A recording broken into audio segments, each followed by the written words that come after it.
Preeti, you've been following the developments on the ground. There has been controversy till the very end as far as Varanasi is concerned over the EC ban on Modi's rally. But do you think the fact that he was missing on the last day perhaps would have any impact on the voter? I couldn't get your question, Maru. Could you come again once? Preeti, what I was saying was the fact that Narendra Modi was missing in Varanasi when Rahul Gandhi, Akhilesh Yadav and Arvind Kejriwal were out campaigning.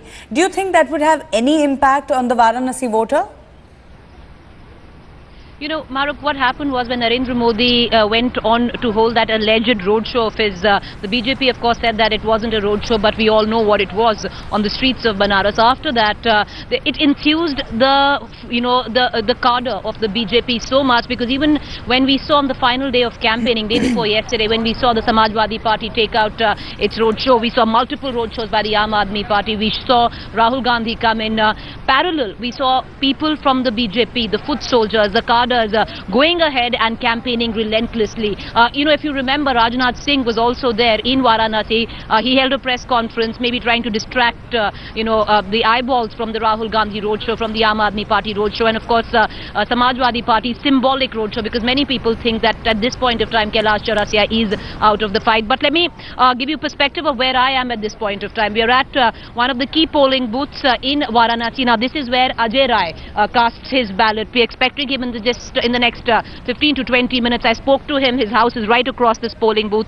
He's going to come here and cast his franchise. But to give you perspective, the lines, Maruk, the booth opened just about 10 minutes back, but as you can see, people already lining up. I'd like my camera person, Prem, to give you a little perspective on what we are witnessing.